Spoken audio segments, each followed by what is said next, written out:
diseñada para ser basura.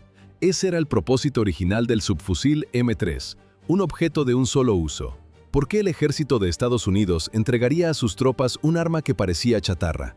A primera vista, parecía un insulto al soldado, pero la lógica detrás de este trozo de metal era puramente matemática. La historia comienza con un problema de lujo. Al entrar en la Segunda Guerra Mundial, el estándar americano era la Thompson. Los soldados adoraban la Thompson. Tenía peso, tenía culata de madera de nogal. El acero estaba fresado a la perfección. Disparaba el calibre 45 ACP con una autoridad indiscutible. Pero la calidad tiene un precio letal, $200. Ese era el coste de una sola Thompson al inicio del conflicto. Si ajustamos la inflación, hablamos de $3.400 actuales por unidad. Ahora multiplica esa cifra por millones. Era una guerra de desgaste. El resultado no dependía de quién tenía el arma más bonita, sino de quién podía sostener la producción masiva y soportar las pérdidas por más tiempo. Los recursos estaban al límite: acero para tanques, aluminio para aviones, metal para barcos. Fabricar miles de Thompsons con bloques sólidos de acero era un suicidio económico. El mecanizado requiere tiempo, requería artesanos. Intentaron simplificarla con el modelo M1A1. Redujeron acabados, quitaron lujos, pero no fue suficiente. El proceso seguía siendo lento y caro. Hacía falta algo radicalmente nuevo. 1941. El Departamento de Artillería miró hacia Europa. Observaron lo que hacían los demás. Los alemanes tenían la MP-40, pero lo que realmente llamó la atención fue la Sten británica. La Sten ostentaba un título importante, una de las armas más baratas de la guerra. En cámara se aprecia la crudeza del diseño. Parece fabricada en un garaje trasero. Los británicos no tenían opciones, sufrían escasez de todo. Olvidaron la elegancia, usaron chapa estampada, hicieron soldaduras toscas. Visualmente era horrible. Pero al apretar el gatillo, las balas salían, y el enemigo moría igual. Estados Unidos copió el concepto. Querían su propia versión de chatarra letal. El pliego de condiciones era estricto. Construcción enteramente metálica. Uso de chapa estampada para eliminar el fresado. Mismo calibre 45 que la Thompson.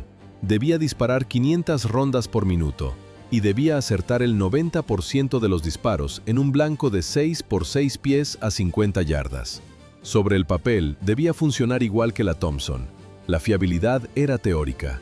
Originalmente pensaron en un selector de tiro para modo semiautomático. Lo descartaron rápido. Era una pieza más, un coste más. El arma debía ser automática y punto.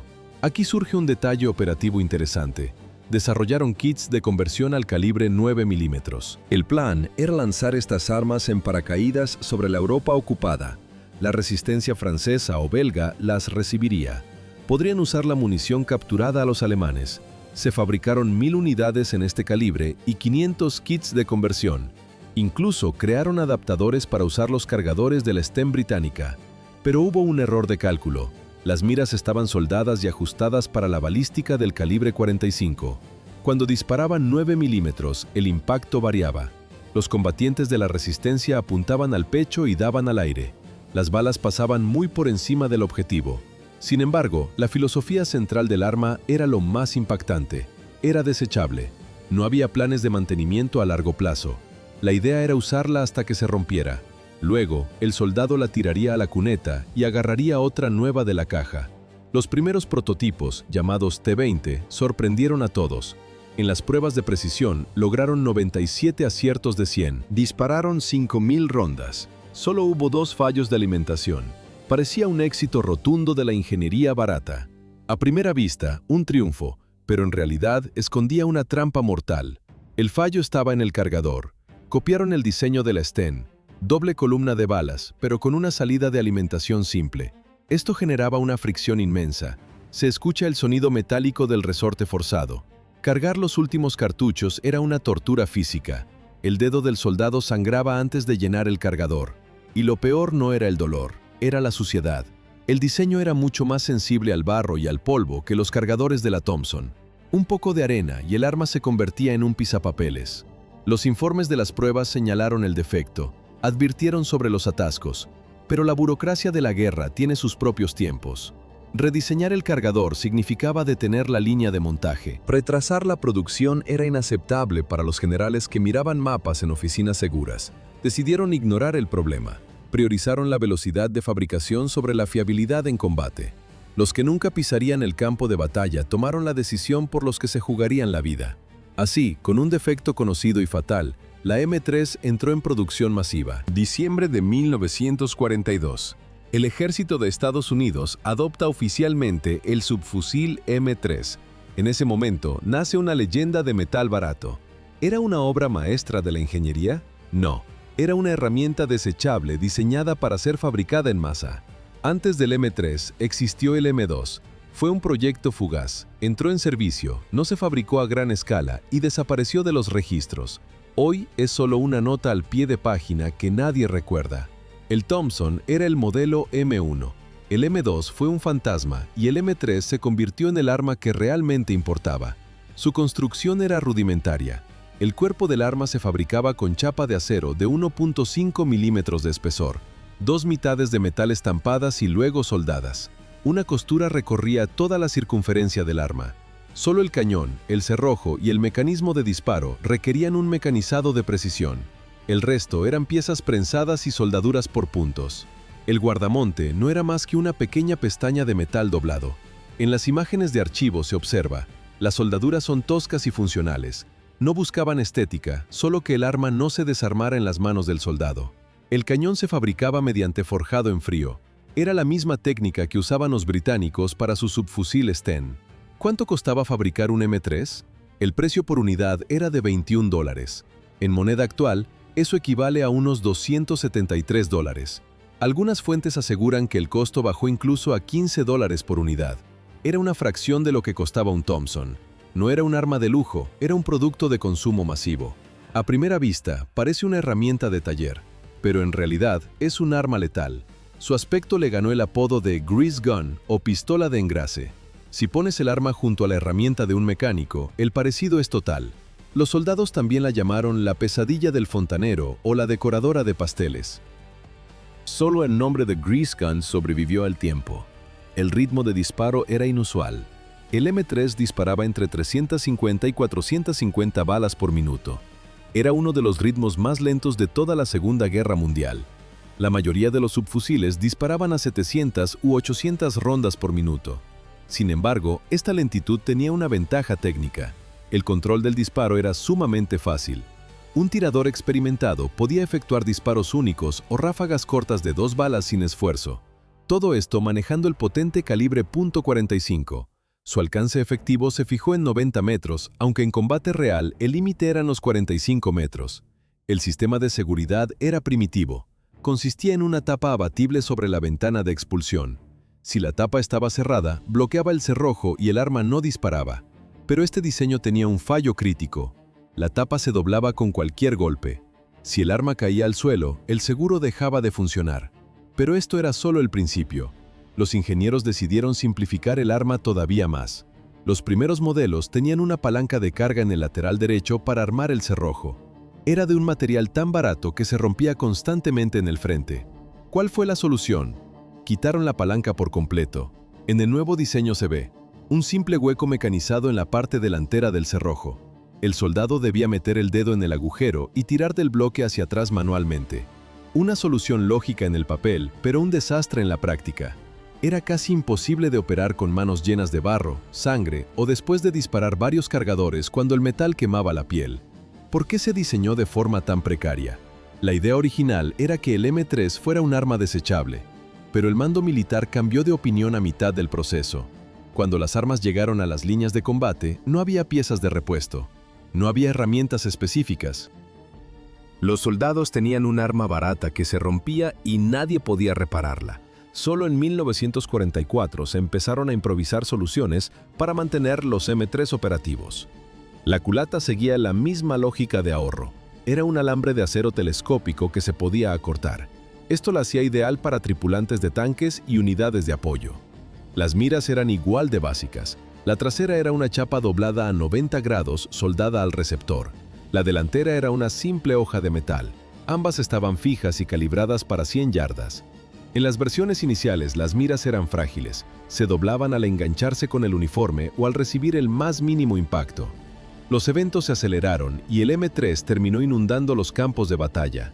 Así comenzó la historia operativa de la pistola de engrase. ¿Cómo reaccionaron los soldados al recibir el M3 por primera vez? La respuesta es simple. El rechazo fue inmediato. ¿Por qué odiaban esta nueva arma? La respuesta está en su aspecto.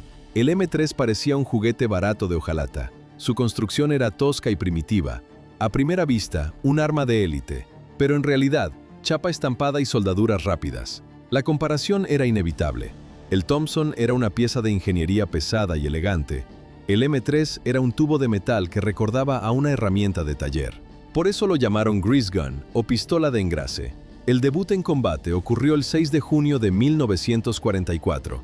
Los paracaidistas de las divisiones 82 y 101 saltaron sobre Normandía con el M3. En pleno campo de batalla, los fallos aparecieron de inmediato. Los informes desde el frente eran frustrantes.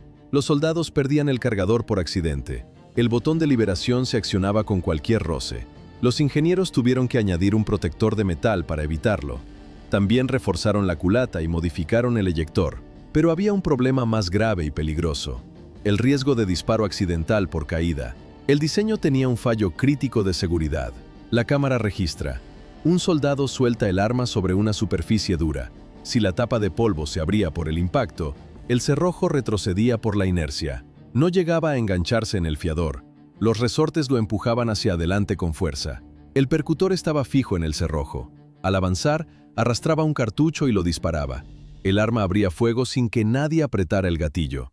La instrucción era clara: no dejes caer tu Grease Gun cargada sobre el hormigón. Sin embargo, el escenario cambió con el uso continuo. El choque estético pasó a segundo plano. La fiabilidad no era perfecta, pero funcionaba si se mantenía limpia. Aparecieron ventajas inesperadas. La cadencia de disparo era lenta. Eso permitía un control total sobre las ráfagas. Los soldados ponían las balas exactamente donde querían. Además, el calibre 45 ACP tenía una ventaja clara sobre el 9 mm alemán. Su poder de parada era superior en distancias cortas. El M3 se convirtió en el estándar para roles específicos. Tanquistas, conductores de camiones y paracaidistas lo adoptaron. Era mucho más ligero que el Thompson. Ocupaba poco espacio en el interior de un blindado. Pero esto era solo el principio. Para las fuerzas de operaciones especiales, surgió una variante distinta, una versión con silenciador integrado. El cartucho 45 ya era subsónico por naturaleza. Esto hacía que el arma fuera extremadamente silenciosa. Se escucha un chasquido metálico seco. Eso era todo lo que oía el enemigo. También se diseñó un apagallamas para el combate nocturno. Este accesorio no llegó a tiempo para la Segunda Guerra Mundial. Su momento llegaría más tarde, en el conflicto de Corea. Los eventos se aceleraron y el M3 demostró su valor. No era bonita, pero cumplía su función. Así comenzó la larga vida de un arma despreciada por su aspecto, pero salvada por su utilidad. 1950. Comienza la Guerra de Corea. En este conflicto, el subfusil M3 se convirtió en el arma principal de las tropas estadounidenses y surcoreanas. Ocurrió algo irónico en el frente. Las fuerzas comunistas utilizaban el Thompson como una de sus armas de combate habituales. El orden de los arsenales se había invertido. ¿Cuál era el plan original del alto mando? El ejército quería retirar el Grease Gun. El sustituto elegido fue el rifle M14. Este modelo debía ser un arma universal. El objetivo era combinar la potencia de un rifle, la agilidad de una carabina y la cadencia de una ametralladora ligera. Pero el plan fracasó. En la práctica, el M14 no funcionó. Tuvo el servicio de primera línea más corto en la historia militar de los Estados Unidos. Se retiró pronto de los campos de batalla. Pero el M3 no desapareció, solo cambió de lugar. A primera vista parecía una pieza de museo, pero en realidad seguía operativa. El M3 resistió durante la Guerra de Vietnam. Incluso llegó hasta la Guerra del Golfo en la década de 1990. En las grabaciones de la época se ve: los tanquistas estadounidenses todavía portan el viejo Grease Gun en sus manos. No era una reliquia, era una herramienta de defensa. Pero hay un dato más impactante. Los operadores de la Delta Force utilizaban versiones con silenciador. Algunos preferían el M3 por encima del moderno MP5. La razón era técnica. El Grease Gun era más silencioso en operaciones especiales. Estas variantes exclusivas incluían un seguro de pulgar. El modelo estándar de la infantería nunca tuvo ese mecanismo. Otros países fabricaron sus propias copias en distintos calibres. El diseño se expandió por el mundo. Los tanquistas japoneses lo mantuvieron en activo hasta el año 2011. Se escucha el golpe del metal contra el metal. 68 años de uso continuado. Esto no estaba previsto. El arma nació como un recurso desechable y temporal para la Segunda Guerra Mundial, pero terminó superando a sus sucesores tecnológicos. Así se cerró el ciclo de servicio del Grease Gun.